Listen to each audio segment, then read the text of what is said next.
Angélique Chazot, je suis l'actuelle présidente de la Société française de myologie. Bonjour à tous, Cyril Gittiot, neuropédiatre et vice-président de la Société française de myologie. Bonjour, donc je me présente Thomas Lemoignier, je suis au bureau de la Société française de myologie. La SFM est une société savante qui réunit toutes les personnes en France qui sont intéressées par la biologie du muscle, la science du muscle, la myologie.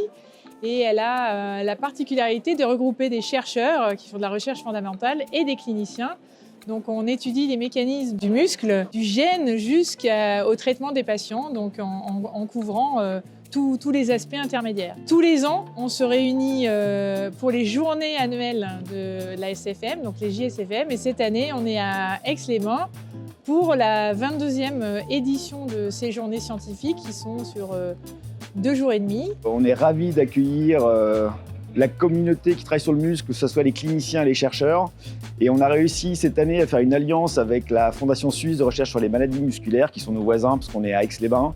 Et donc ça nous permet de faire aussi des interactions entre la communauté suisse qui travaille sur le muscle et la communauté française, bien sûr, qui est aussi très forte et qui gère les cliniciens et les chercheurs sur le muscle. Il y a des conférences sur différents sujets, il y a beaucoup la place aux jeunes pour que les jeunes puissent présenter leurs travaux, des jeunes chercheurs et des jeunes cliniciens. Moi, je suis chercheuse et en tant que chercheur, pour la communauté des chercheurs, ce qui est vraiment bien de fréquenter les cliniciens, c'est de pouvoir avoir des réflexions sur les applications de nos recherches, si ça peut aider pour la physiologie humaine, pour la pathophysiologie et éventuellement dans le futur pour des éventuels traitements de patients. Voilà.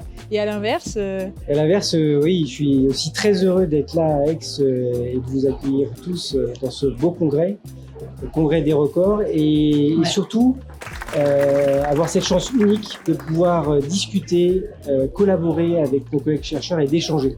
Et cette société elle est unique en ça, le champ des sociétés savantes. C'est qu'au même instant, au même moment, au même congrès, des chercheurs et des cliniciens peuvent se parler.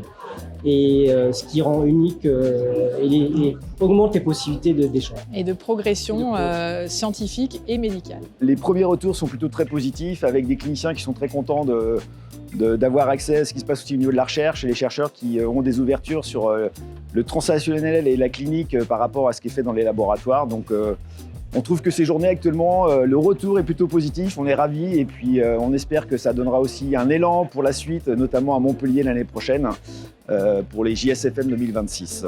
Alors les 23e journées donc en novembre 2026 auront lieu à Montpellier.